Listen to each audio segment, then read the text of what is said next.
वजीरगंज विधानसभा गया संसदीय क्षेत्र के अंतर्गत आने वाला ये विधानसभा पहले ये सिरघाटी विधानसभा के अंतर्गत आता था। 2008 में परसिमन के बाद ये विधानसभा क्षेत्र बना। अभी तक 3 विधानसभा चुनाव हो चुके हैं, जिसमें 2 बार बीजेपी, 1 बार कांग्रेस ने जीत दर्ज की।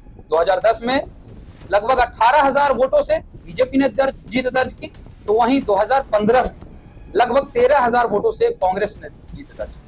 2020 विधानसभा चुनाव की बात की जाए तो लगभग 22,000 वोटों से बीजेपी के कैंडिडेट ने यहां से जीत हासिल किया है। वजीरगंज की बात की जाए तो ये एक सामान्य सीट है, जहां हमेशा से एनडीए का पक्ष जो है मजबूत रहा, और इसका उदाहरण भी ये है कि जीतन अम्मा जी जो हम पार्टी से सांसद हैं और वर्तमान में केंद्रीय मंत्री भी हैं, उन्हें 2024 लोकसभा चुनाव में लगभग 23,000 की कुल बढ़त जो है इस विधानसभा क्षेत्र से प्राप्त हुआ। इसके वजह से एनडीए का रास्ता यहाँ साफ दिख रहा है 2025 विधानसभा चुनाव में। अगर समीकरण की बात की जाए तो यहाँ लगभग 31% अनुसूचित जाति के लोग, वहीं 10% मुस्लिम समुदाय के लोग रहते हैं।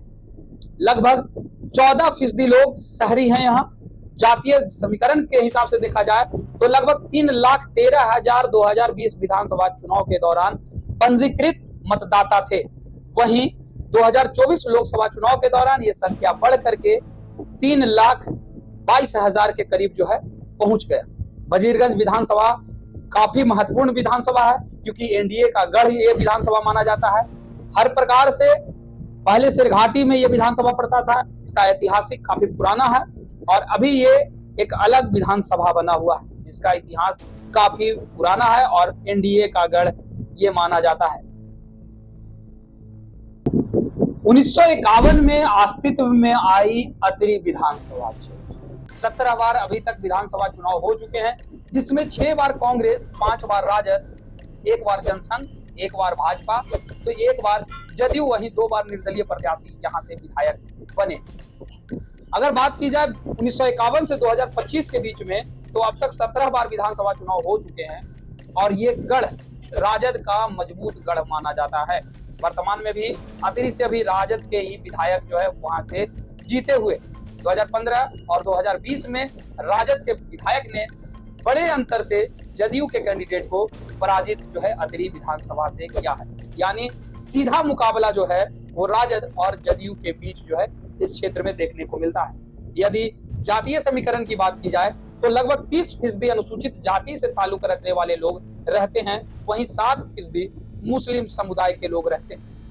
पंजीकृत मतदाताओं की बात की जाए तो यहाँ लगभग 3 लाख के करीब 2020 विधानसभा चुनाव में पंजीकृत मतदाता थे, और 56% मतदान यहाँ हुआ था।